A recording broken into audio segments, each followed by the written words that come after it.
I am Julian, and I am exactly 28 years old. On the precise day of my 28th birthday, while I sat entirely alone in a cramped, freezing apartment, my parents threw a lavish high society banquet. They did not host this event to celebrate my birthday. They threw this incredibly expensive party to publicly honor my older brother's completely fabricated corporate achievements.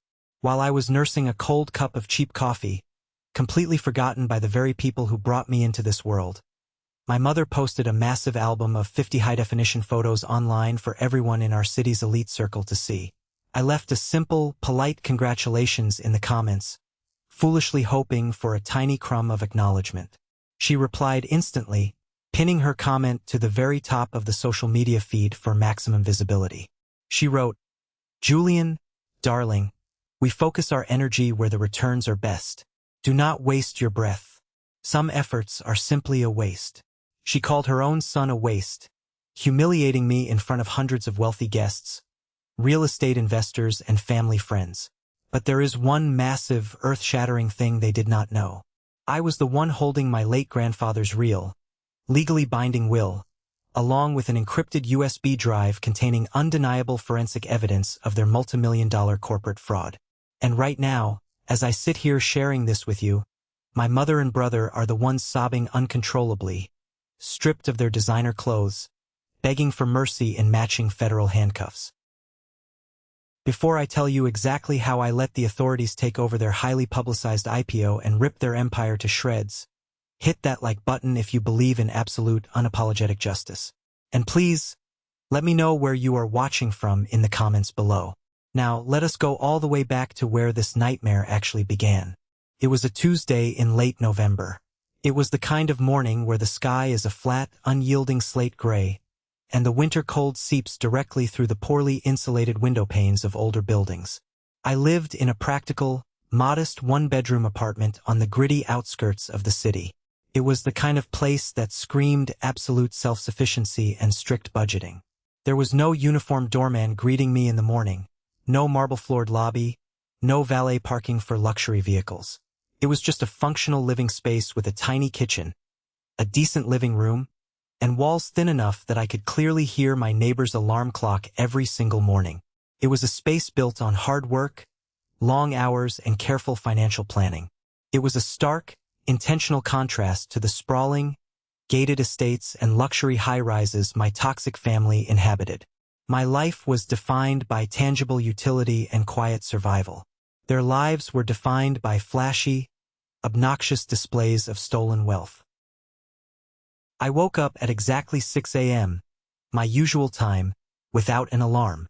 I did not wake up to a chorus of affectionate text messages or a phone flooded with warm birthday wishes from loving relatives. The silence in my apartment was deafeningly loud. I walked into my small kitchen, filled the cheap plastic coffee maker with tap water, and stood by the window watching the city slowly wake up under the gray sky. The digital clock on my microwave blinked 6:15. You reach a certain point in your life, usually in your mid-20s, where you finally stop expecting your abusive family to miraculously change. You build a massive, impenetrable brick wall around your heart. You tell yourself that the silence does not hurt anymore. You convince yourself that you are better off without them. But the brutal truth is, the ache never fully goes away. It just settles deep into your bones, transforming into a constant, dull reminder of being the unwanted child. I poured my coffee, the dark liquid swirling in a chipped ceramic mug I bought from a clearance rack at Walmart 3 years ago, and sat down at my small kitchen table. I picked up my phone and unlocked the screen. I was not expecting a parade or a surprise party. Maybe a text from an old college roommate checking in, or an automated promotional email from a local hardware store offering a birthday discount. I certainly did not expect a phone call from my mother, Beatrice, or my father, Richard. They had not acknowledged my birthday in any meaningful way since I was perhaps 14 years old. But as I opened Facebook out of sheer, mindless morning habit, the digital silence of my apartment was shattered by a brutal visual assault. My mother's account, which was usually strictly reserved for complaining about her homeowners association meetings, criticizing her country club's landscaping, or showing off her latest European vacation, had just uploaded a massive photo gallery. The title of the album was written in obnoxious, triumphant capital letters. A night for our visionary. There were exactly 50 photos. Every single picture was a nauseating testament to extreme, unearned opulence. The location was the grand ballroom of the St. Regis, a venue that costs more to rent for one single night than I had made in the last 3 years combined. The room was dripping with cascading crystal chandeliers, towering, ridiculous arrangements of rare white orchids, and dining tables draped in heavy, imported silk. And standing right at the center of every single photo was my older brother, Gideon. Gideon was wearing a custom-tailored velvet tuxedo that probably cost upwards of $10,000. He was holding a flute of vintage champagne, his hair perfectly styled, smiling that deeply arrogant, self-satisfied smile I had absolutely despised since childhood. He was surrounded by the wealthiest people in the state, prominent investors, local politicians, and desperate socialites. The caption underneath the main photo, written by my mother, read, "Celebrating my brilliant son, Dr. Gideon, for securing the monumental research grant that will carry Harrison Biosolutions into a glorious future. A mother could not possibly be prouder of her golden boy." Harrison Biosolutions was our family's massive pharmaceutical empire, founded from nothing by my grandfather. Gideon had supposedly secured a new medical grant, representing a massive influx of corporate cash. But I knew Gideon better than anyone. I knew for an absolute fact that he could not even balance his own checkbook without his assistant doing the math for him. The idea of him leading groundbreaking medical research was a complete, laughable fabrication. I sat there in my quiet, cheap kitchen, staring intently at the glowing screen. A fresh, burning wave of absolute rejection and deep sorrow washed over me. It was not jealousy of the money. I did not care about the rare orchids, the tailored tuxedo, or the expensive champagne. It was the easy, unconditional love that destroyed me. It was the absolute, unwavering devotion my parents poured into a man who was entirely fraudulent, while I, the son who had actually worked hard and played by the rules, was completely erased from their reality. Against every single survival instinct I had painstakingly developed over the years, a tiny, pathetic part of my inner child still wanted to be seen by them. I just wanted them to remember what day it was. I wanted them to know I was still alive. So, my thumb hovered over the keyboard, and I typed a comment. I kept it completely neutral. I did not mention my birthday. I did not act bitter or resentful. I just wrote, "Looks like quite the event. Congrats, Gideon." I hit send. I placed the phone face down on the table. I took a sip of my bitter coffee. I told myself it did not matter. Exactly 10 minutes later, my phone vibrated violently against the wood. It was a notification from Facebook. My mother had not texted me privately. She had not called to apologize for forgetting my birthday. She had replied directly to my comment, making it public for the entire world to see. I read the words 3 times to make sure I was not hallucinating from the lack of sleep. "Julian, darling, we focus our energy where the returns are best. Do not waste your breath. Some efforts are simply a waste." The word waste hung there on my screen. It felt like a physical, heavy blow directly to the center of my chest. She did not just forget my birthday. She actively categorized me as a poor investment, a worthless effort, and she did it under the blinding public floodlights of Gideon's glorious banquet photos. She publicly executed my dignity on the morning of my 28th birthday. In that exact second, something fundamental and irreplaceable broke inside of me. The familiar ache of being the family scapegoat did not just hurt anymore. It crystallized into a cold, hard, unbreakable rock of absolute resolve. I did not shed a single tear. I did not throw my phone across the room in a fit of rage. I stood up from the table. My movements were slow, incredibly deliberate, and completely calm. I walked out of my kitchen and down the short, narrow hallway of my apartment. Hanging on the wall was a cheap, mass-produced painting of a generic landscape. I reached out, grabbed the wooden frame, and pulled it aside. Hidden entirely behind the painting was a small, heavy steel wall safe I had installed myself years ago. I punched in the 6-digit code. The heavy metal door clicked open with a satisfying mechanical thud. I reached inside the dark metal cavity and pulled out a thick, heavy manila envelope. The edges were worn from being handled, the paper slightly yellowed with age. It felt incredibly heavy in my hands, holding a weight that went far beyond the physical paper inside. I ran my thumb over the wax seal. Inside this envelope was a legal document that had the absolute power to reduce my mother's glittering, fake empire to absolute ash. I was not the forgotten son hoping for scraps of affection anymore. I was the executioner. The emotional struggle, the desperate need for their love, was completely over. Now it was just a matter of brutal business. And the clock on their total destruction had just started ticking. To truly comprehend the sheer gravity of what was sitting inside that envelope in my hands, you have to understand the deeply toxic, highly twisted dynamic of the Harrison family. We were not a normal, loving family. We were a ruthless corporation masquerading as a bloodline. From the absolute moment Gideon took his first wobbly steps as a toddler, my mother, Beatrice, decided he was a deity walking among mere mortals. Gideon was the undisputed golden child. He was handsome, charismatic in a very superficial, salesman-like way, and he knew exactly how to parrot back whatever my mother desperately wanted to hear. Beatrice was a woman utterly obsessed with social status and the perception of wealth. She did not care about character, kindness, or integrity. She cared only about how things looked to her wealthy country club friends and the judgmental board members of our exclusive homeowners association. She decided early on that Gideon was going to be a brilliant doctor, the perfect, prestigious, highly educated face for Harrison Biosolutions. She poured endless, mind-boggling financial resources into him. Gideon spent his entire 20s bouncing around expensive, elite universities across the country. He never seemed to actually graduate with anything useful.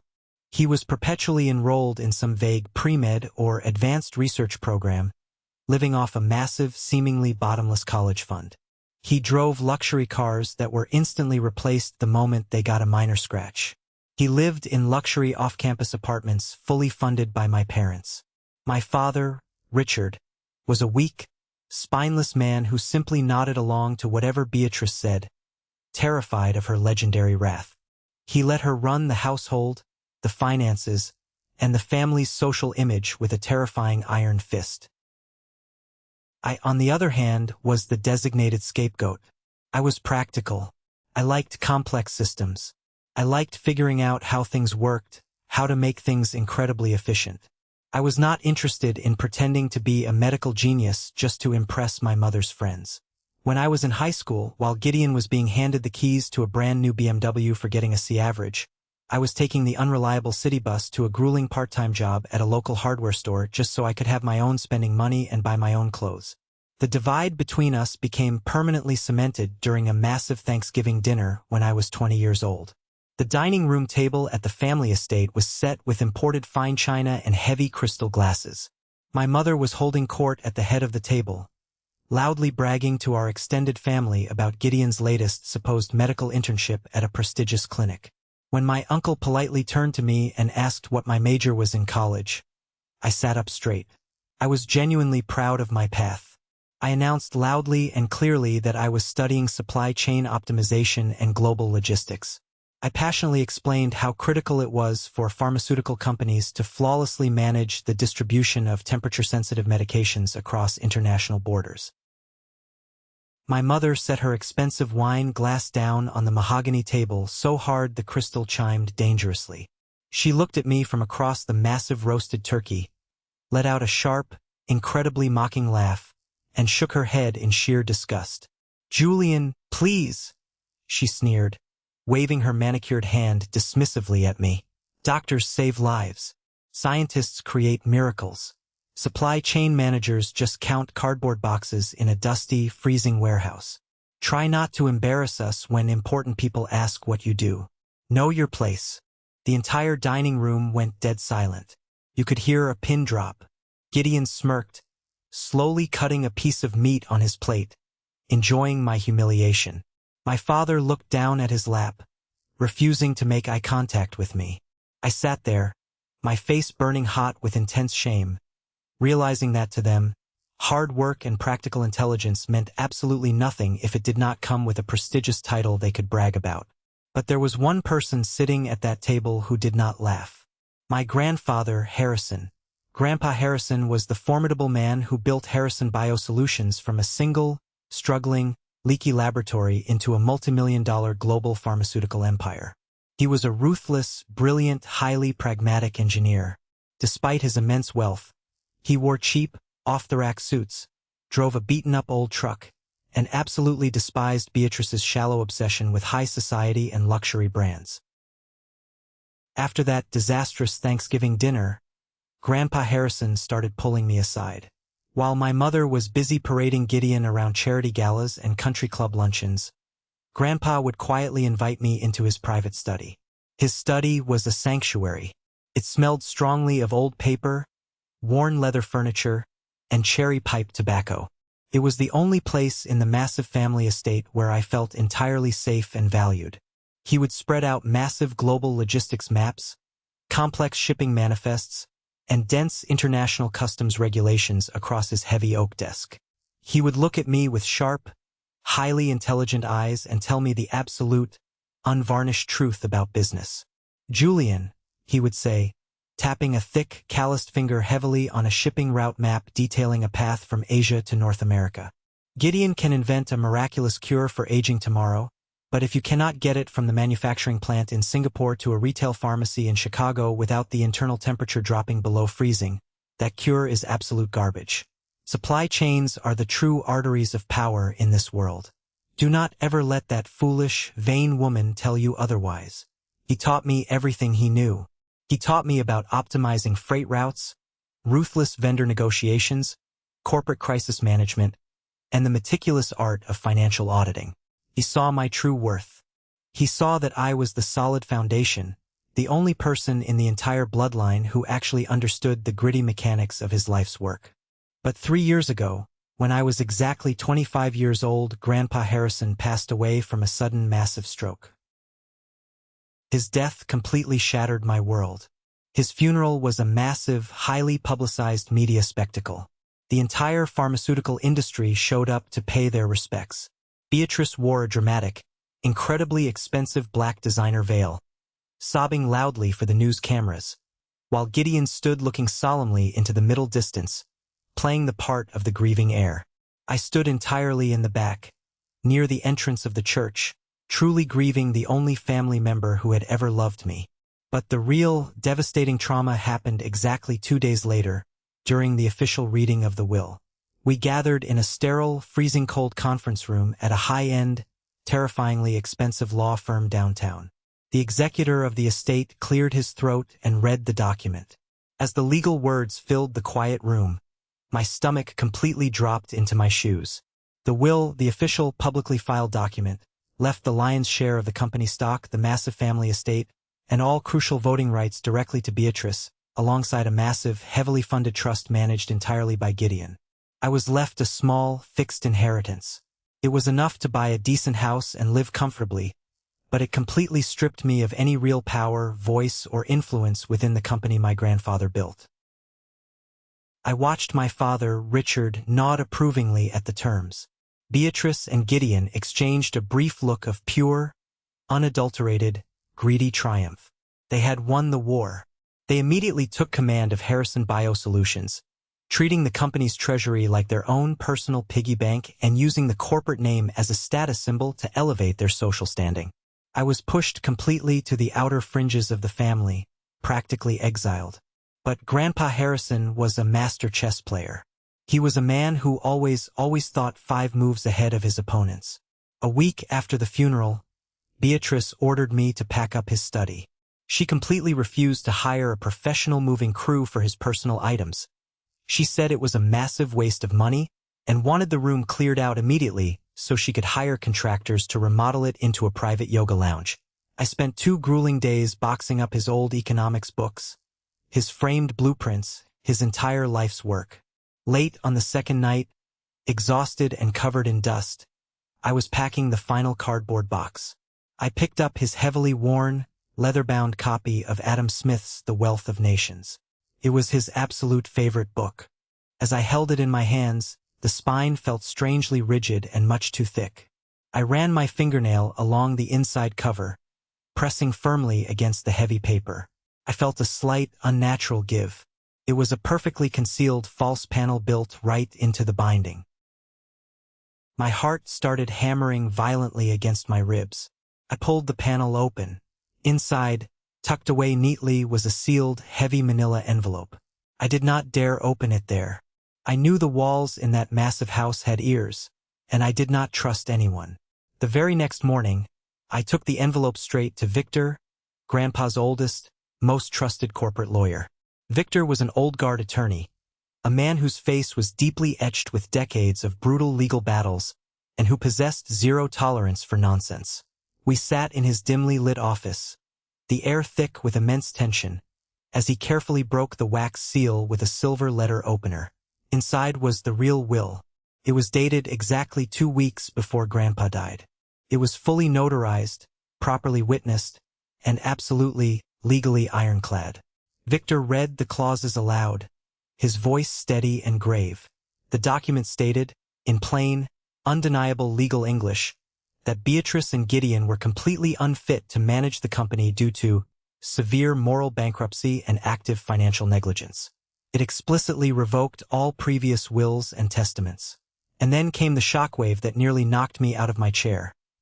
It named me, Julian, as the sole successor, the vast majority shareholder, and the absolute CEO of Harrison Biosolutions. I stopped breathing, but that was not all. Tucked securely behind the thick legal pages of the will was a small, black USB drive with a piece of white tape on it. The tape simply read, "The truth." Victor plugged the drive into his secure, air-gapped laptop. What we saw on that screen made my blood run instantly cold. Grandpa had not just left me the company. He had left me the executioner's axe. The drive contained absolute, undeniable proof of massive, ongoing corporate treason. There were scanned, highly incriminating emails proving Gideon's supposed medical degree was a complete fake, purchased for a massive sum from an illegal offshore diploma mill. There were copies of legal documents showing Gideon had brazenly forged Grandpa's signature to fraudulently claim ownership of several core company patents. Worse, there were detailed, verified bank logs showing Beatrice actively siphoning millions of dollars from the corporate accounts directly into private offshore holdings, disguising the massive embezzlement as international research expenses. I stared at the glowing screen, my hands shaking uncontrollably with a potent mixture of blinding rage and overwhelming validation. I looked at Victor. I wanted to storm into the family estate right then and there. I wanted to throw the documents directly in their arrogant faces and watch their fake world burn to the ground. But Victor leaned over his heavy oak desk, looked me dead in the eye, and stopped me. "Julian," he said, his voice a low, commanding rumble. "If you act right now, this becomes a messy, drawn-out family dispute. They have the stolen money to tie you up in civil court for a decade. But if you wait, if you let them operate under the arrogant assumption that they are safe, they will eventually try to legitimize their stolen wealth. They will try to take the company public. And when they do, this ceases to be a petty family argument over an inheritance. It becomes massive federal securities fraud." We chose silence. My deep pain, my years of rejection, my boiling anger, they were no longer crippling weaknesses. They were calculated, strategic advantages. I took the envelope, locked it securely in my wall safe, and prepared my mind for a very long, very dark, incredibly patient war. The 3 years that followed the shocking discovery of the real will were the most isolating, psychologically grueling years of my entire life. I had to wake up every single day and actively play the miserable role of the quiet, unsuccessful, entirely invisible younger brother. I had to let them firmly believe they had won, while silently holding a secret that felt heavier than a crown of solid lead. During that excruciating time, I did not just sit in my apartment feeling sorry for myself. I used my small, initial inheritance to quietly and meticulously set up an anonymous logistics consulting firm. I worked strictly under a corporate LLC, ensuring my name was never directly attached to the public records, taking on massive supply chain optimization contracts with our direct competitors in the pharmaceutical industry. I relentlessly studied the global market. More importantly, using deep industry contacts I had cultivated, I closely watched Harrison Biosolutions slowly and painfully bleeding out from the inside. Without Grandpa's strict, terrifying oversight, Beatrice and Gideon were running the company's supply chain straight into the ground. They were completely obsessed with expensive vanity projects and corporate image makeovers. They missed crucial international shipping deadlines, lost entire freight loads of expensive raw materials due to incredibly poor vendor management, and hemorrhaged cash to fund their lavish corporate retreats to tropical islands. I had full access to their public quarterlies, and I watched, entirely detached, as they ran a highly efficient money-making machine into a chaotic, debt-ridden mess. But the hardest part, the absolute peak of psychological torture, was the mandatory monthly phone calls with my mother. It was a twisted ritual of pure, distilled humiliation that she seemed to actively enjoy. She would call, usually on a Sunday afternoon while she was getting a massage at some high-end luxury spa, just to remind me how incredibly little I mattered to the grand family legacy. I remember one call specifically, about 2 years into my agonizing waiting period. I answered the phone, and I could clearly hear the soft, ambient spa music playing in the background. She sighed dramatically into the receiver, sounding incredibly bored. "Julian," she drawled, her voice dripping with fake, condescending concern.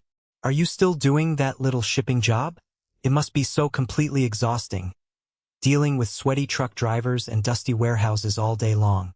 Gideon just secured another massive patent for the company. He has been working tirelessly.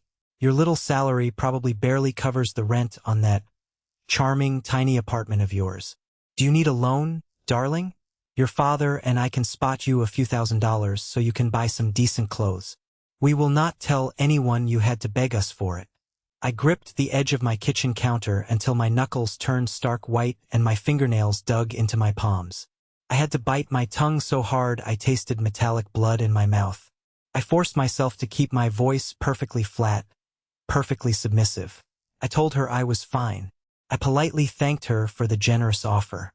I swallowed the toxic poison of her pity and offered a placid, neutral reply. I learned to keep my eyes completely vacant and my tone dead. This quiet, agonizing performance was absolutely essential for my survival. If they thought for a single second I was a threat, they might have panicked and cleaned up their financial crimes.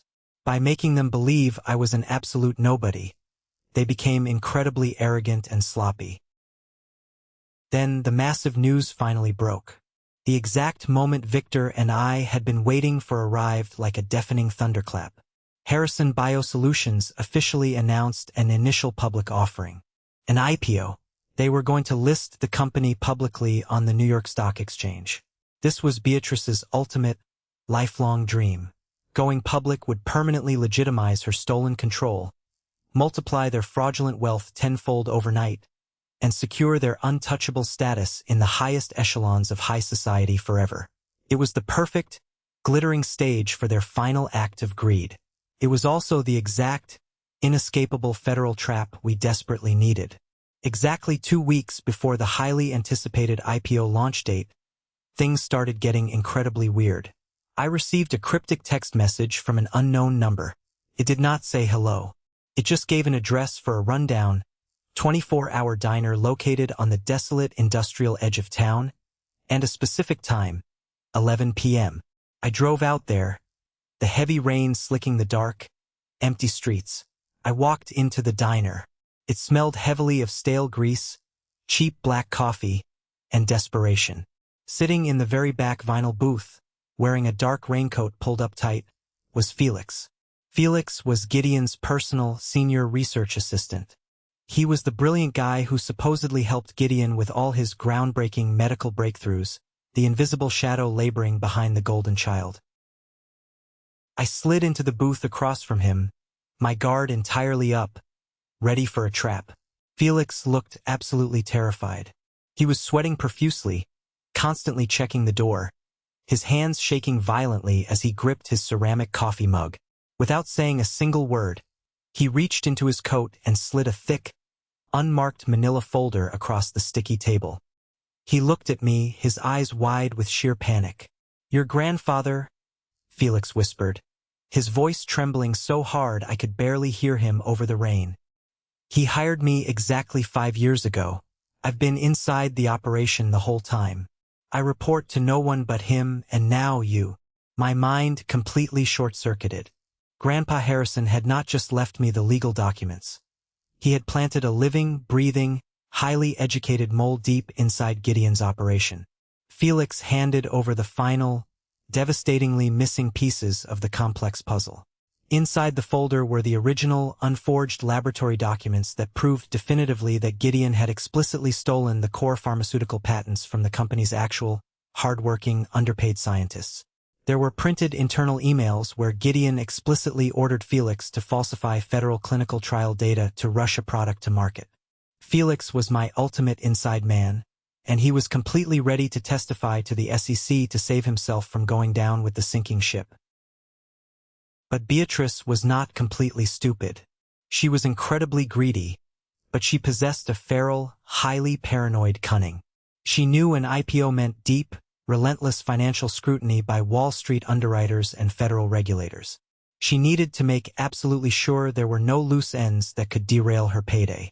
A few days after my intense meeting with Felix, a guy named Simon, who worked as a junior data analyst at my consulting firm, started acting extremely strangely. Simon was usually a quiet kid, but suddenly he was asking way too many probing questions about my personal finances and my relationship with my family. I caught him actively trying to peek at my laptop screen when I was logged into my secure banking portal. I did a deep, thorough background check on him using my firm's resources. It took me 2 hours to definitively trace a series of weekly, high-value wire transfers going directly into Simon's account from a shell company registered in Delaware. A shell company I knew for an absolute fact was controlled entirely by my mother. Beatrice had actually planted a paid corporate spy right in my own office. She was terrified that I might use my small inheritance to launch a surprise civil lawsuit to contest the old will right before the IPO, which would instantly freeze the stock launch and trigger an audit. Instead of immediately firing Simon and confronting my mother, I decided to play the game far better than she did. I used him. Over the next 3 days, I carefully crafted a massive, highly convincing web of disinformation. I printed out fake, doctored bank statements showing my consulting firm was heavily in debt and on the verge of total collapse. I drafted a fake, desperate email to a cheap bankruptcy lawyer, complaining bitterly that I could not afford a legal battle with my wealthy family, and I deliberately left it wide open on my screen while I went out to get lunch. Simon took the bait hook, line, and sinker. I watched on the hidden office security cameras as he frantically took high-resolution photos of my screen with his phone. He reported directly back to Beatrice that I was completely broke, financially desperate, and totally harmless. They dropped their guard completely. Beatrice and Gideon firmly thought the path to their hundreds of millions was perfectly clear. They thought they had completely outsmarted everyone in the world. They had absolutely no idea they were walking blindly, straight onto a legal minefield, heavily rigged with federal explosives that I was holding the detonator to. The real, staggering audacity of my family, the sheer, unadulterated sociopathy of their endless greed, reached its absolute horrifying peak exactly 4 days before the massive IPO launch. I was sitting at the small desk in my apartment, meticulously finalizing the logistics for the legal strike with Victor over a secure line, when my cell phone rang. Gideon's name suddenly popped up on the caller ID. I stared at the glowing screen as if it were a venomous snake. Gideon never called me. He had not dialed my number directly in over 5 long years.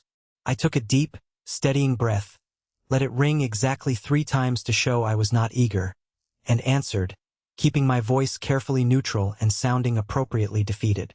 "Hello." Gideon did not even bother with a basic greeting. He launched straight into a high-speed, manic, incredibly arrogant sales pitch. "Julian, listen to me closely. The Wall Street underwriters for the IPO are breathing down our necks. They need to see maximum personal liquidity and massive asset stability from the executive board before they greenlight the stock launch. Because of the intense audit, my cash is temporarily tied up in an escrow account. He paused, and I could hear the sheer, sickening entitlement dripping heavily from his next words. I urgently need to purchase a luxury penthouse downtown, and I am closing on a limited edition Porsche 911 GT3 this afternoon. It is absolutely necessary for the corporate image, Julian. The CEO of a newly public tech pharma company cannot be seen driving last year's model or living out in the boring suburbs. It projects extreme financial weakness to the investors. I sat in stunned, breathless silence. He was literally calling me to complain about his cash flow issues regarding the purchase of a luxury sports car and a penthouse. "And why exactly are you calling me about this, Gideon?" I asked, my voice flat and devoid of emotion. "Because I need you to co-sign the collateral on a massive bridge loan," he said smoothly, effortlessly, as if he were asking to borrow a cup of sugar. "I am using the company's new patents as the primary backing, but the bank needs a secondary guarantor just to speed up the annoying paperwork. You have that little trust fund Grandpa left you. I need you to sign it over as secondary collateral. It is just on paper, Julian. A temporary hold for a week. I will release it the very second the IPO clears and I get my massive payout. You owe the family this much after everything we have done for you." I stared blankly at the wall of my apartment. I was genuinely, breathlessly stunned by the sheer sociopathic entitlement radiating through the phone. He was openly asking me, the brother he had relentlessly mocked, belittled, and discarded, to put my entire financial safety net, the absolute only money I had to survive, on the line so he could buy a Porsche and a penthouse to parade around in before committing massive federal fraud. If the IPO failed, or if he simply decided not to pay it back, the bank would seize my apartment, my savings, and leave me utterly destitute. I stayed silent for a moment too long. Suddenly, I heard a sharp, irritated intake of breath. Beatrice was on the line. She had been listening silently on speakerphone the entire time, monitoring the transaction. Her voice was pure, concentrated venom. "Julian," she snapped, the elegant, refined country club facade completely gone, replaced by vicious cruelty. "Listen to me very carefully. If you ruin your brother's momentum right now, if you humiliate this family in front of the underwriters, you are entirely dead to us. Do you understand? We will cut you off completely. We will make absolutely sure you never work in this city again. Sign the damn paper, or consider this your final, permanent rejection from this family." It took every single ounce of self-control, every harsh lesson in emotional detachment I had painfully learned over the last 3 years, not to laugh hysterically into the receiver. They honestly thought they were holding a loaded gun to my head. They thought they were ruthlessly intimidating a broken, desperate man. They did not realize for a single second that they were eagerly handing me the exact, perfectly braided legal rope I needed to hang them both in federal court. I let out a heavy, incredibly dramatic, defeated sigh. I purposefully made my voice sound small, crushed by the weight of her threats. "Fine," I whispered, sounding utterly broken. "Send the paperwork to my bank. I will sign it." The very next morning, I sat in the highly polished, freezing cold glass office of Elena, a senior loan manager at my local bank branch. Elena was a decent, sharp, highly ethical woman who had handled my modest personal accounts for years. She sat across from me, reading the massive stack of complex legal documents Gideon's high-priced lawyers had sent over by courier. She looked up at me, her eyes filled with deep, genuine concern. She leaned forward across her mahogany desk, glanced at the door, and lowered her voice to an urgent whisper. "Julian, I need you to fully understand what this document is. This is a massive, multimillion-dollar loan against Harrison Biosolutions' core patents, guaranteed personally by your assets. He is using this money specifically to buy personal real estate and a high-end sports car. If he defaults on this, or if those patents are ever legally challenged, the bank will aggressively take your apartment, your entire savings, everything you own. You do not have to do this. I can tell them the paperwork was delayed in processing." I looked down at the contract resting on the desk.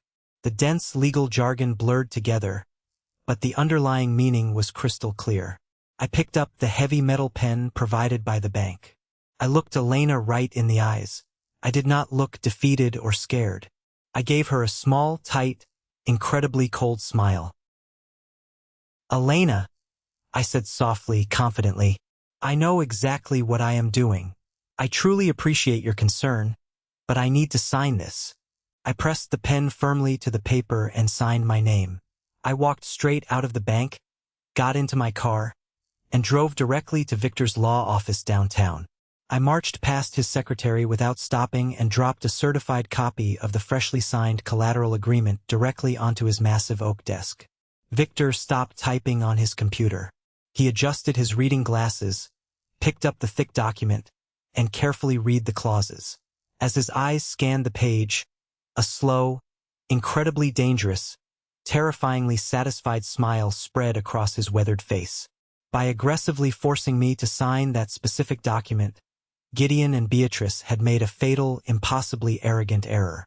They had officially, legally linked Gideon's personal luxury purchases, the downtown penthouse and the Porsche, directly to the fraudulent corporate patents, using stolen company assets as leverage, just 72 hours before a federal stock offering. It was no longer just unethical.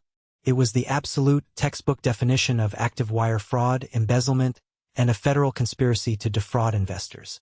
We already had the real will proving they had zero legal authority. We had Felix's inside files proving the medical patents were entirely fake. We had the USB drive showing the offshore embezzlement. And now, we finally had the ultimate smoking gun of immediate, active financial fraud tying their personal greed directly to the corporate treasury. Victor looked at his watch. He closed the file folder with a sharp, echoing snap. He picked up his desk phone. He was not calling a local judge or filing a civil suit. He was calling his direct, high-level contacts at the Securities and Exchange Commission in Washington, D.C. The trap was completely set. The steel jaws were open, the bait was taken, and my deeply corrupt family was about to step right into it in front of the entire financial world. I thought I would feel nervous. I thought I would feel some lingering, pathetic sense of guilt for completely destroying my own mother and brother. I thought I might mourn the absolute death of my family unit. But as I walked out of Victor's office and stepped into the cold, biting city air, I felt absolutely nothing but a deep, profound, unshakable sense of peace. The storm was finally coming, and for the first time in my entire life, I wasn't hiding from it. I was the one bringing it. The evening of the initial public offering launch was unusually crisp and biting for a Thursday in New York City. The sky above the towering skyscrapers of Manhattan was a deep, bruised purple, completely clear of clouds, allowing the city lights to reflect aggressively off the glass facades of the financial district. I stood alone on the crowded sidewalk directly across from the St. Regis Hotel, my hands shoved deep into the pockets of a meticulously tailored, charcoal gray suit. I had specifically chosen that exact shade of charcoal gray for a reason. It is a color that does not demand attention. It is the color of concrete, of shadows, of a man who fully intends to blend into the background until the exact, calculated moment he decides to strike. I was absolutely not there to be a celebrity. I was not there to soak up the limelight. I was there to be the absolute, devastating end of an era. I took a deep, steadying breath, crossed the busy street, and walked up the heavily carpeted marble steps into the grand lobby. The air inside the luxury hotel hit me like a physical wall of wealth. It smelled intensely of expensive, exotic floral arrangements, roasted duck from the catering kitchen, and the heavy, musky scent of thousands of dollars worth of designer perfumes. This was not just a standard corporate event. It was a festival of absolute, unchecked greed. The massive double doors to the main ballroom were wide open, flanked by stern private security guards in black suits, meticulously checking names off a gold-embossed iPad. I walked up and gave my name. The guard frowned slightly, his finger scrolling down to the very bottom of the guest list, before giving a curt nod and waving me through the velvet ropes. I stepped into the massive space, and the sheer, nauseating scale of the financial waste literally took my breath away. There were over 200 high-level investors present in the room. These were aggressive hedge fund managers, ruthless venture capitalists, real estate tycoons holding billion-dollar portfolios, and private equity sharks looking for their next massive payout. Their faces were a nauseating, fascinating mixture of predatory confidence and eager, almost desperate expectation. They were all standing there, sipping imported drinks, completely ready to buy into the next big pharmaceutical miracle. They were entirely unaware that they were about to buy into a massive, federally investigated crime scene. At the very front of the room was a massive, elevated stage featuring a glowing crystal podium. Directly behind the podium was a towering, high-definition projection screen, currently displaying the sleek, expensive redesigned logo of Harrison Biosolutions. And right below that massive screen, working the crowd like a seasoned, corrupt politician, was my older brother, Gideon. He looked absolutely flawless, a perfect hollow shell of a human being. He was wearing a custom-tailored white silk dinner jacket that fit him with razor-sharp precision. He was aggressively shaking hands, laughing loudly at terrible jokes made by billionaires, and confidently clinking champagne glasses with old men in expensive suits. Beatrice, our mother, stood entirely by his side, beaming with an aggressive, fiercely proprietary pride. She was wearing a floor-length, heavily beaded emerald gown. Her neck was dripping with a heavy diamond necklace that I knew, based on the forensic accounting I had done, was purchased using funds explicitly meant for pediatric clinical trials. They were completely surrounded by a sycophantic crowd, entirely drunk on their own impending wealth and fake prestige. The countdown clock for the IPO's first stock listing was clearly visible on a large digital monitor mounted near the stage, steadily ticking down the final 45 minutes before the opening bell on Wall Street. I walked quietly toward the back of the room, near the long, polished mahogany bar. I ordered a simple sparkling water with lime and simply watched the circus unfold. "Julian? Is that actually you?" I turned around slowly. Standing there was Clara, the senior managing director of a massive institutional investment fund. She was an older, incredibly sharp woman who had actually done legitimate business with my grandfather years ago, long before Beatrice and Gideon poisoned the well. She looked at me with genuine, unhidden surprise. "Clara, it is very good to see you," I said, offering a firm, professional handshake. "I am honestly shocked your mother let you out of the warehouse," Clara said, her voice laced with dry, knowing humor. She took a delicate sip of her gin martini. "I read the prospectus for the IPO this morning. The financial valuation they are projecting is absolutely astronomical. Your brother must have really cracked the code on this new patent series. My firm is preparing to take a massive equity position tonight. We are talking high 8 figures. It is going to secure my end-of-year salary bonus, assuming Gideon actually delivers what he promises." I looked Clara directly in the eyes. I actually liked her. She was a practical, ruthless businesswoman, but she played by the rules. She didn't rely on a trust fund or a massive family inheritance. She built her career from the ground up. I leaned in slightly, keeping my voice incredibly low so only she could hear me over the loud, pretentious string quartet playing in the corner of the room. "Clara," I said softly, my tone completely devoid of emotion, locking my eyes with hers. "If I were you, I would heavily hold off on executing that specific trade. Keep your cell phone right in your hand. You are going to need to call your brokers to cancel the buy orders in exactly 20 minutes. Trust me on this." Clara stopped moving, her martini glass halting halfway to her mouth. Her sharp eyes narrowed instantly, heavily scanning my face for any sign of a joke, a bluff, or sibling jealousy. She saw absolutely none of that. A seasoned investor knows when to recognize a severe, catastrophic warning sign. She slowly lowered her glass, nodded once with deep seriousness, and took a deliberate step back toward the main exit doors. She pulled her phone out of her purse immediately. Before I could say anything else to her, I felt a sharp, incredibly painful grip on my left bicep. I turned my head to see Beatrice. Her perfect, heavily made-up smile was completely frozen on her face for the benefit of the press cameras flashing across the room, but her eyes were entirely devoid of any human warmth. They were flat, cold, and filled with a venomous, deep-seated displeasure. She physically dragged me a few steps into a shadowed alcove near the service kitchen doors, her manicured acrylic nails digging painfully through the wool of my jacket into my skin. "Why in the world did you even bother coming here tonight, Julian?" she hissed, her voice a fragile, tightly controlled, terrifying whisper. "Did you come just to watch your brother shine? To stand in the dark corner and wallow in your own pathetic mediocrity? You look fine, I suppose, but this is absolutely not a place for quiet observers. This is a room for winners. This is a room for people who matter." I met her eyes. For the first time in my 28 years of existence, I did not feel a single solitary ounce of intimidation. There was no heavy pleading in my chest, no desperate, aching hurt of a rejected son begging for his mother's love. There was only a clear, unwavering, terrifyingly deep calm. "I came to ensure corporate compliance, Mother," I replied, my voice perfectly steady, not pulling away from her painful grip.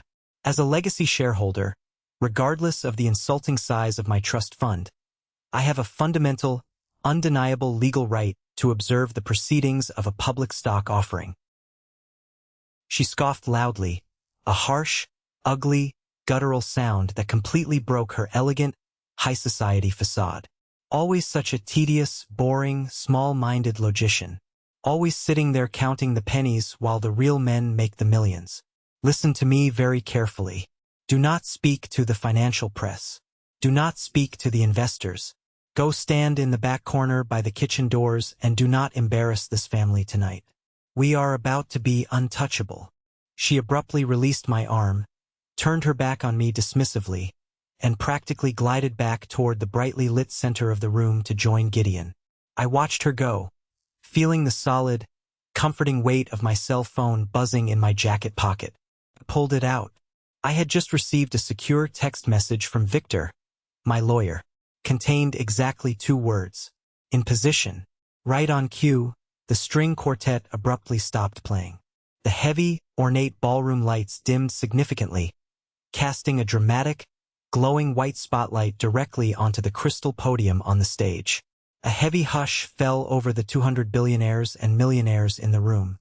The financial press, lined up aggressively along the back wall, raised their heavy cameras, the bright flashes popping like silent fireworks in the dim room. Gideon confidently walked up the short steps to the stage.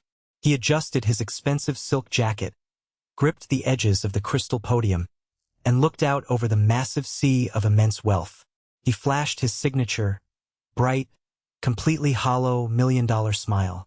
"Ladies and gentlemen," Gideon began, his smooth voice heavily amplified by the state-of-the-art sound system, echoing powerfully off the high ceilings. "Distinguished guests, vital investors, and cherished friends. Tonight is absolutely not just about the launch of a highly profitable stock. Tonight is about honoring a profound, generational legacy. The visionary, life-saving legacy of Harrison Biosolutions." He paused perfectly, letting the heavy silence hang in the air. A manipulative technique I knew Beatrice had paid a celebrity-speaking coach thousands of dollars to teach him. "My late grandfather started this great company with a simple dream," Gideon continued, his voice taking on a fake, slightly emotional, incredibly sickening tremor. "A dream to cure the incurable, to bring light and hope to the hopeless. And I stand before you tonight, backed by our incredible, groundbreaking new research patents, with an unwavering, deeply personal dedication to saving human lives through innovative medical science. We are not just a profitable company. We are a family." The sheer, suffocating, unbelievable hypocrisy of his carefully scripted words was thick enough to cut with a butcher knife. He was standing on a brightly lit stage, leveraging my deceased grandfather's flawless integrity and my years of silent, heavily ridiculed hard work in the supply chain, all while secretly planning his next luxury real estate shopping trip using heavily embezzled corporate funds. The massive projection screen directly behind him flashed to life, showing a beautifully produced, highly expensive corporate video of spotless laboratories, smiling actors pretending to be scientists, and rising stock chart projections. The countdown clock for the IPO's first listing ticked down relentlessly. 10 minutes to the opening bell. Gideon reached the heavily rehearsed crescendo of his speech. He looked directly down at Beatrice standing in the front row, placing a theatrical hand over his heart. And none of this, absolutely none of this incredible milestone, would be possible without the unfailing belief, the brilliant guidance, and the endless love of my mother, Beatrice Harrison. She is the true, beating heart of this entire enterprise. The wealthy crowd erupted into polite, sustained applause. Beatrice touched her stolen diamond necklace, looking incredibly humbled and completely fake. But as the applause reached its absolute peak, something went terribly wrong for them.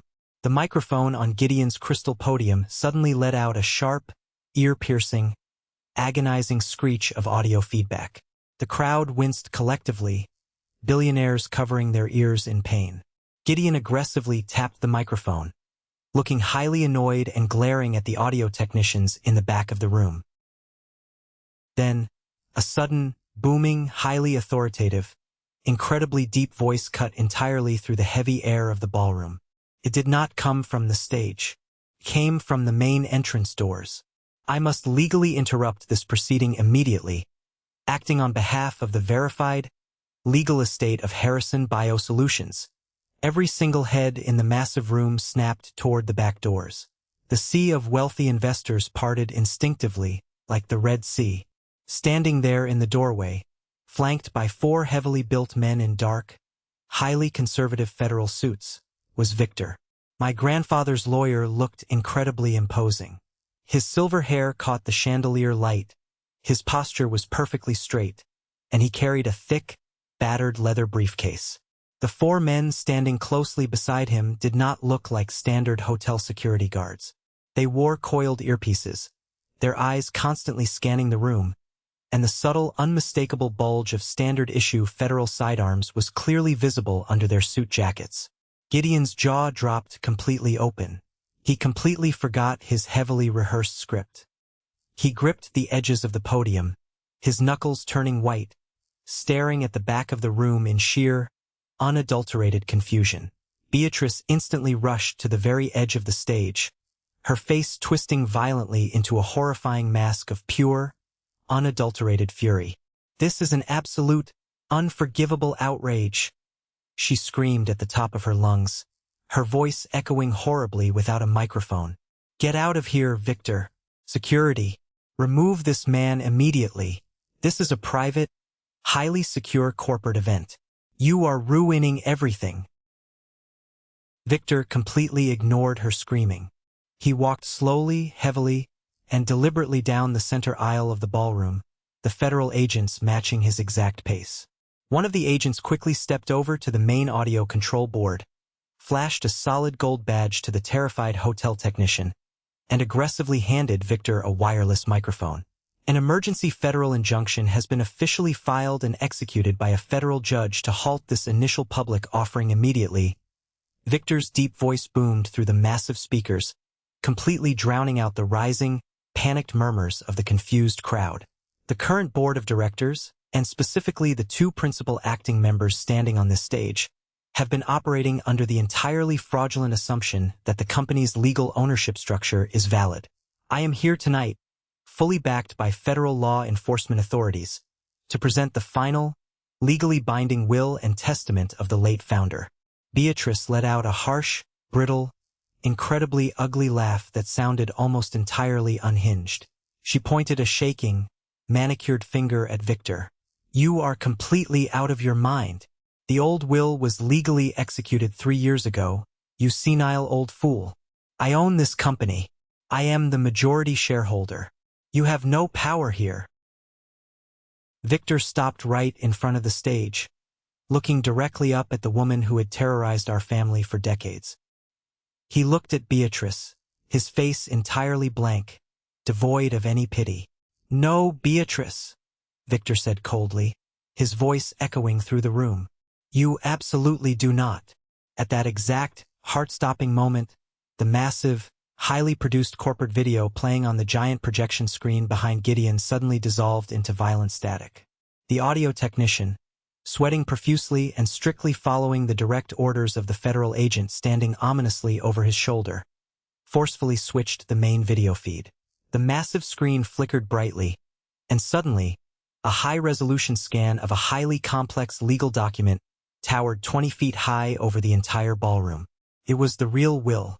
The massive document was undeniably, visibly authentic, complete with the heavy, embossed notary seals, the precise dates, and Grandpa Harrison's unmistakable, sprawling, highly aggressive signature dominating the bottom of the page. The ambient noise in the crowd instantly, violently shifted. It went from a confused, wealthy murmur to a unified, chaotic roar of sheer alarm. These were people who professionally managed risk for a living. Seeing a fiercely contested will projected onto a massive screen mere moments before a billion-dollar IPO was the ultimate, catastrophic red flag. Victor raised the wireless microphone to his lips, his voice cutting through the rising, palpable panic like a heavy steel blade. The late founder explicitly, legally revoked all previous wills, specifically citing severe moral bankruptcy and massive, ongoing financial negligence on the part of Mrs. Beatrice Harrison and Mr. Gideon Harrison. He named a successor based on actual corporate competence, demonstrated long-term logistical planning, and unbreakable ethical integrity. He legally named Julian Harrison as the sole successor, majority shareholder, and absolute CEO, exactly 3 years ago today. Gideon's radiant, entirely fake composure shattered into a million jagged pieces. He physically backed away from the crystal podium, stumbling in his expensive shoes and violently bumping into the large projection screen. He was no longer performing for the financial cameras. He was simply, genuinely, viscerally terrified. Beatrice gripped the edge of the stage, her knuckles completely white, her eyes wide with a manic panic. This is a forgery. This is a disgusting, pathetic trick by a jealous, worthless, completely incompetent son. She screamed at the top of her lungs, pointing wildly into the crowd, her eyes desperately trying to find me in the shadows. He is trying to ruin his brother out of spite. The shock of the massive will was merely the opening salvo. Victor moved quickly, his legal presentation not a defense, but an organized, ruthless military assault on their entire credibility and freedom. The crowd of investors gasped collectively. Clara, the sharp investor I had warned earlier, was already aggressively shouting into her cell phone, viciously ordering her trading team to pull every single cent of their capital out of the escrow accounts before they were frozen. Exhibit B, Victor continued mercilessly, refusing to let the crowd calm down. The massive screen shifted to high-resolution copies of legal patent documents, heavily marked with bright red circles by federal handwriting experts. The patent fraud. We possess sworn, heavily documented testimony from the company's senior research assistant, combined with exhaustive forensic analysis, which definitively proves Gideon Harrison actively forged the founder's signature years ago to illegally claim personal ownership of several core company patents. Gideon looked like he was going to be physically sick right there on the stage. He grabbed his perfectly styled hair with both hands, his mouth opening and closing rapidly like a dying fish without a single sound coming out. He looked to Beatrice for help, but she was frozen in sheer terror. And finally, Exhibit C, Victor's voice dropped an entire octave, carrying a heavy, terrifying weight that silenced the remaining whispers in the room. The screen flashed to a highly complex financial spreadsheet, heavily highlighted in bright yellow, displaying massive, deeply suspicious wire transfers. Alongside the spreadsheet was a high-resolution copy of the exact, predatory collateral loan document I had been forced to sign at the bank just days prior. The embezzlement and active wire fraud, Victor announced to the stunned room. Detailed federal bank statements clearly show massive, completely unauthorized wire transfers from corporate research accounts directly to Mrs. Beatrice Harrison's private, offshore shell companies in the Cayman Islands. Furthermore, just 72 hours ago, Gideon Harrison actively leveraged fraudulent corporate patents to secure a massive personal bridge loan for luxury real estate and a high-end sports car, establishing a clear, undeniable pattern of active federal wire fraud and an explicit intent to completely defraud the investors standing in this very room. The ballroom completely, totally devolved into absolute, unprecedented chaos. 200 highly influential, incredibly powerful investors were now a furious, panicked mob. People were shouting at the top of their lungs, knocking over expensive silk-draped chairs, scrambling aggressively for the exits, and screaming into their phones to halt all financial transfers to desperately cover their massive exposure. The IPO countdown clock on the monitor ticked down to exactly 0, only to be instantly replaced by a screeching, bright red emergency alert. Trading officially suspended. Federal investigation initiated. Gideon finally found his voice. It was absolutely not the smooth, baritone voice of a confident CEO. It was a high-pitched, incredibly desperate, pathetic screech. "This is a complete lie. This is a setup," Gideon shrieked, spit flying from his trembling lips. He looked out into the chaotic crowd and finally spotted me standing completely calmly in the back, leaning against the bar. "Julian, you set this up. You ruined my entire life. You did this to us." He lost his mind completely. He lunged off the stage, trying to rush at Victor, but the federal agents flanking the lawyer moved with terrifying, highly trained speed. One of the large agents easily sidestepped Gideon's pathetic charge, grabbed his arm, twisted it sharply and painfully behind his back, and slammed the golden child face first onto a heavy, mahogany dining table covered in expensive appetizers. The loud sound of expensive crystal plates shattering echoed sharply over the yelling crowd. A woman stepped forward from the group of federal agents. She was tall, wearing a sharp navy suit, and held up a solid gold badge that caught the light. It was Special Agent Diana from the Securities and Exchange Commission, cross-deputized with the FBI's Economic Crimes Unit. "Gideon Harrison," Agent Diana stated clearly, her voice cutting through the noise, pulling a heavy pair of steel handcuffs from her belt. "You are officially under arrest for federal securities fraud, grand larceny, and felony wire fraud. You have the absolute right to remain silent. Looking at the massive evidence on that screen, I highly suggest you use it." The loud, metallic click of the handcuffs locking tightly around Gideon's wrists cut entirely through the shouting of the crowd. He started sobbing loudly, a wet, ugly sound that was incredibly pathetic to witness. I stood completely still in the back of the room, my hands still buried deep in my pockets. I was utterly, entirely unmoved by his tears. My eyes were entirely locked onto Beatrice. She was not looking at the massive screen anymore.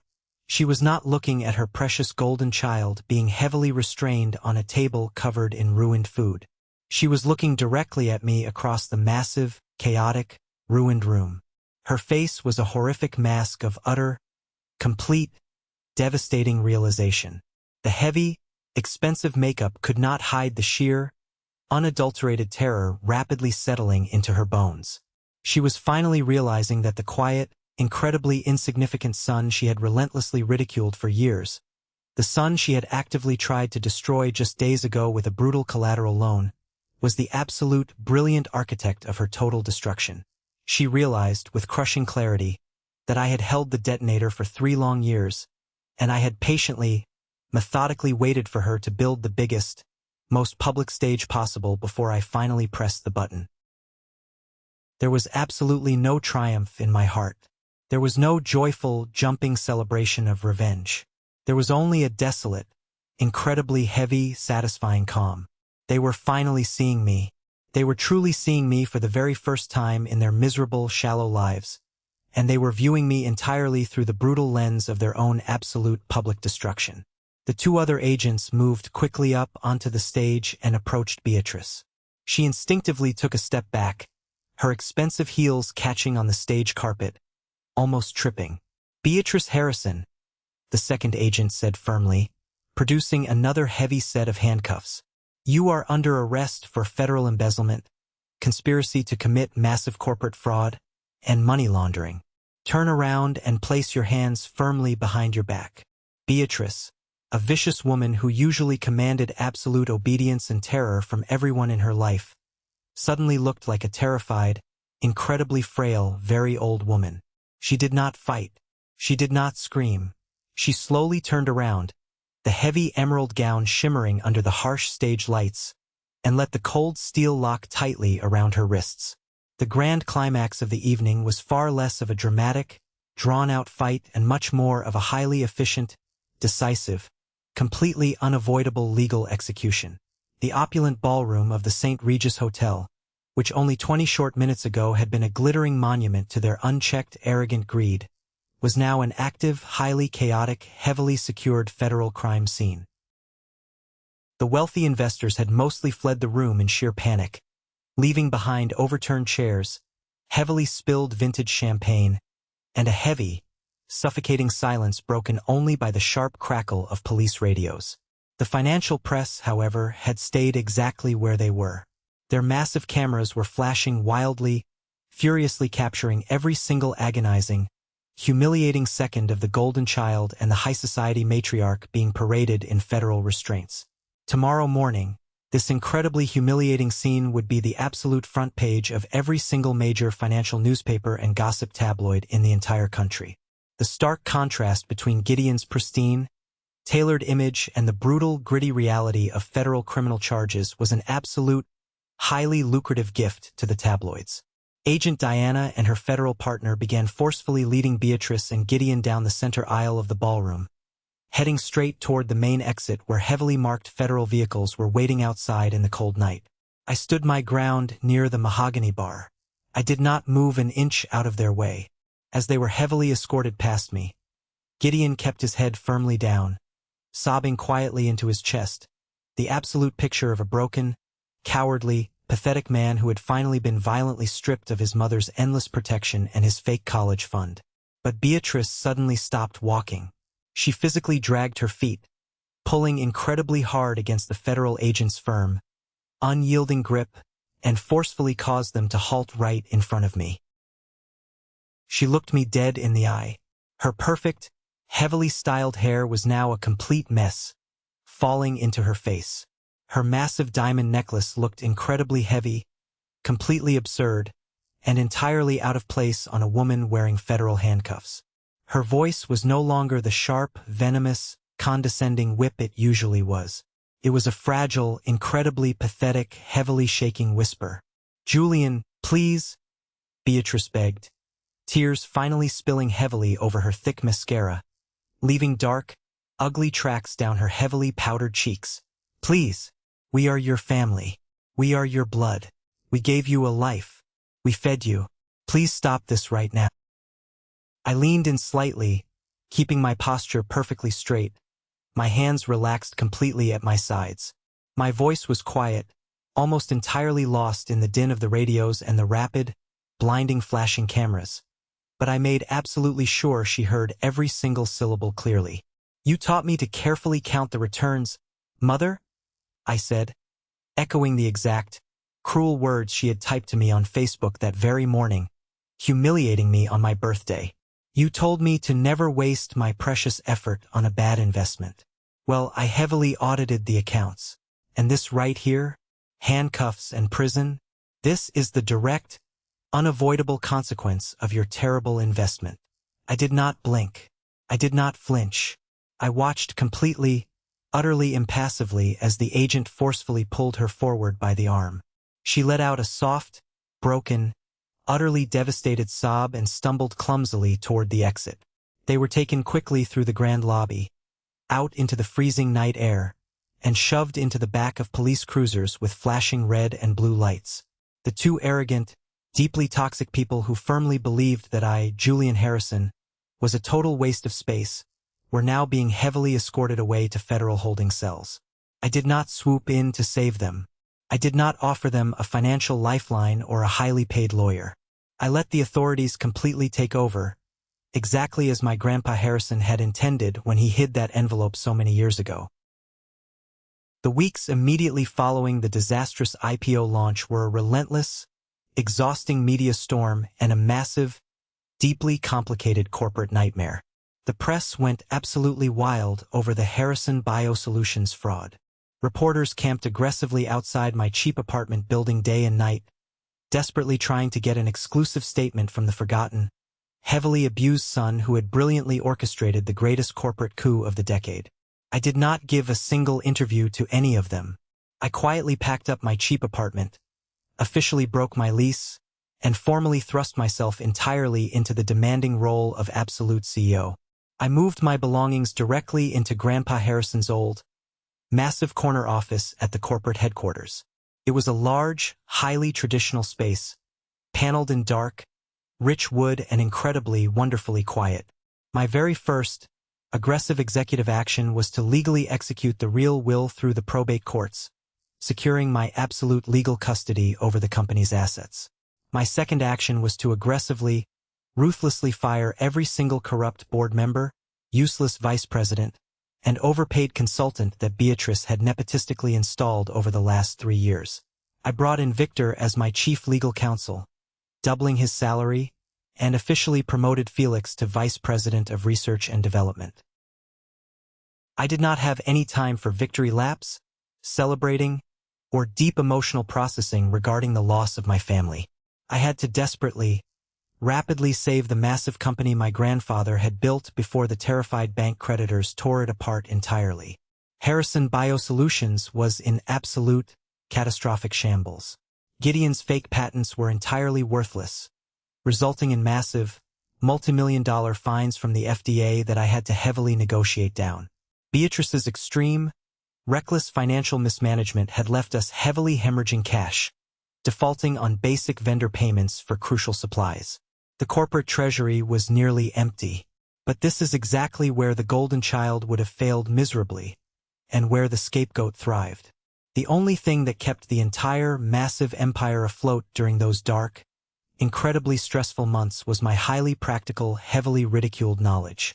My years of studying supply chain optimization, the exact skill my mother loudly called counting boxes in a warehouse, became the absolute, undeniable life raft for the entire corporation.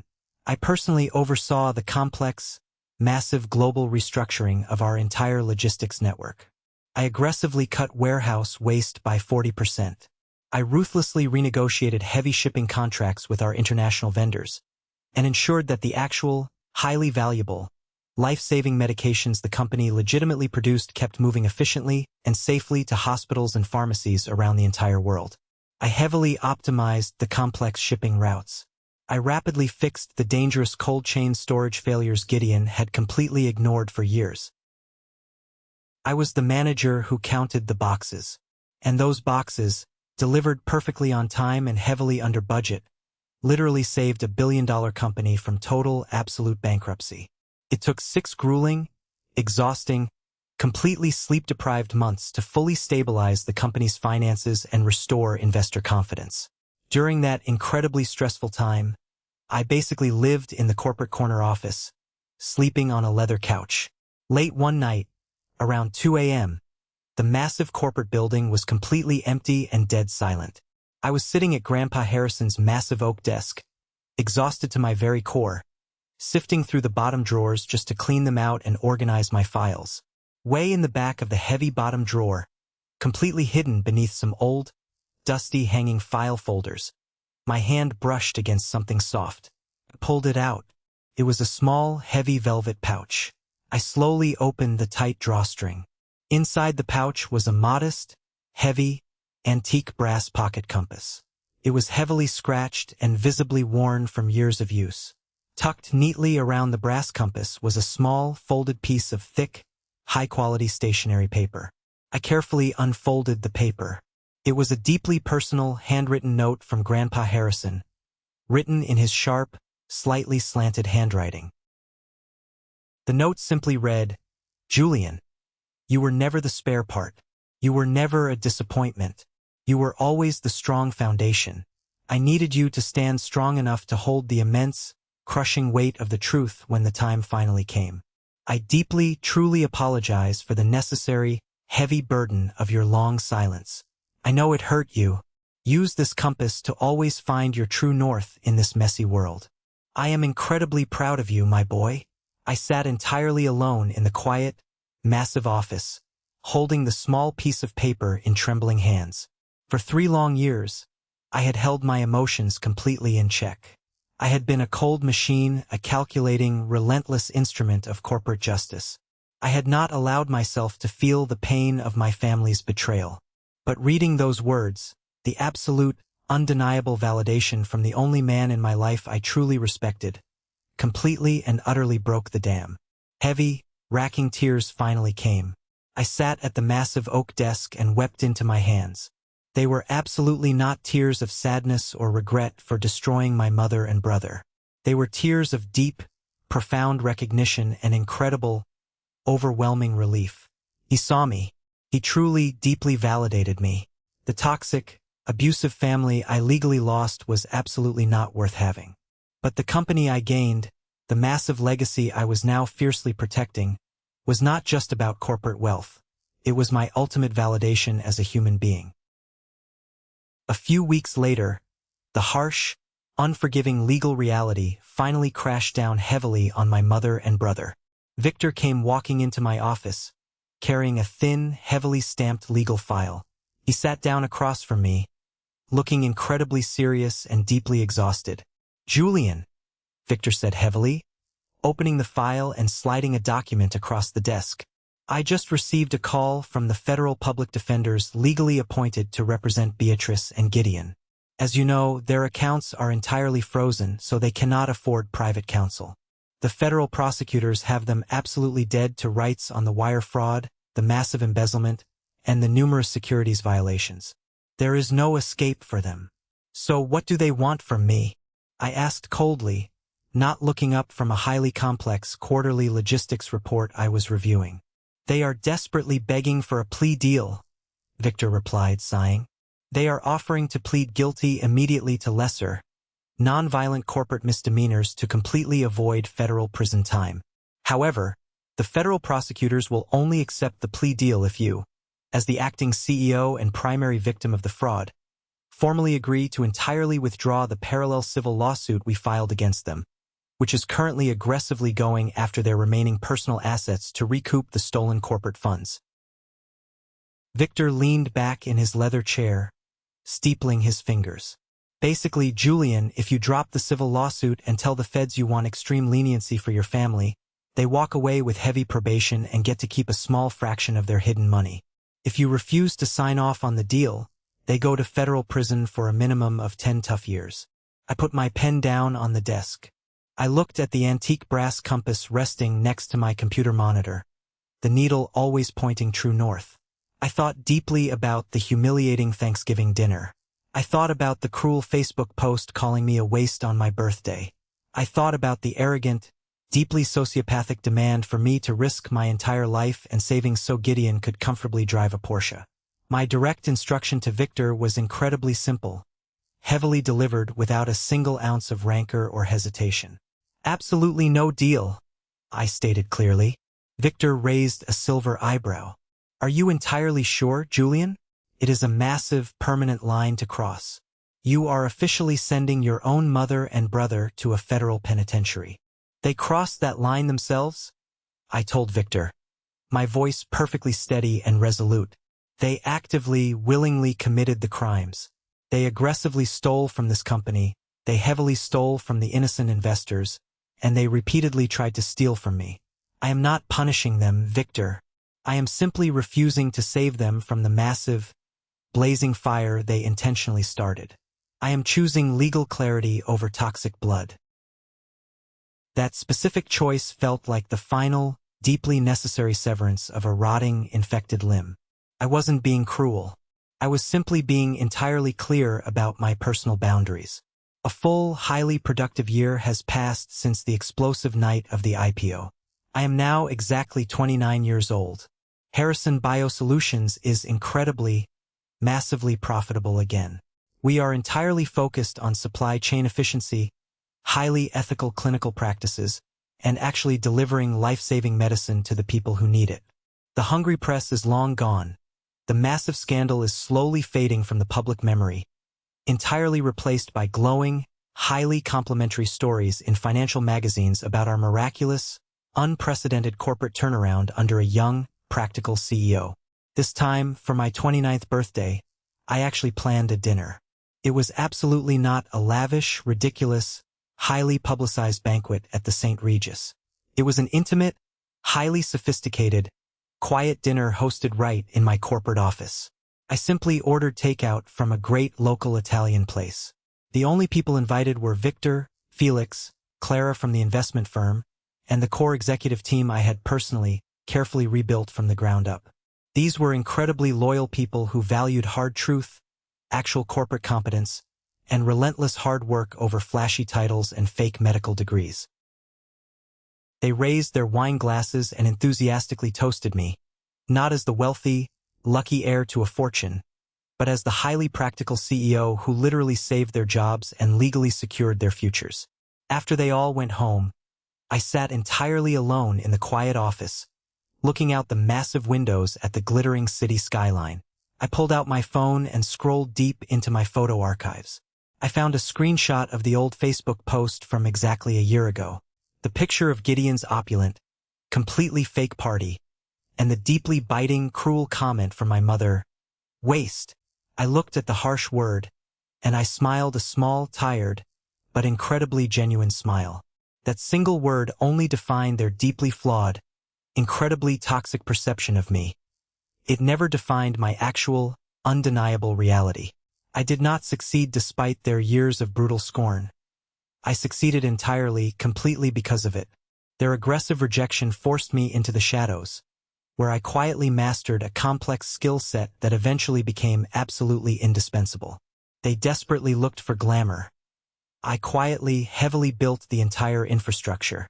Gideon and Beatrice received highly significant federal prison sentences. There were no suspended sentences, no easy country club prisons for them. They will have a very long, difficult time in a concrete cell to closely contemplate the steep, heavy price of extreme vanity and the actual undeniable worth of a simple logistics manager. I never visited them during the lengthy trial. I have never visited them in prison. I never will. I found my true family not in the toxic, abusive blood that bound us, but in the good, honest people who deeply respected the incredibly hard work I did. They lost absolutely everything because of their own unchecked, massive greed and extreme arrogance. I merely refused to act as their human shield. I sometimes look out at the city lights and ask myself, was I wrong to finally prioritize my own worth over the toxic family that tried to completely destroy me? Thank you so much for listening to my story. If you have ever felt like the waste or the designated scapegoat in your own family, please know that your time for recognition is coming. Keep your head down, do the hard work, and solidly build your foundation. Comment the word justice below if you agree with my tough choice to let them fall, or comment forgiveness if you think I should have saved my mother and brother from federal prison. Have you ever faced something similar with your own deeply toxic family members? Share your story in the comments below. I read every single one. And please, do not forget to like this video and subscribe to the channel so you don't miss the next journey.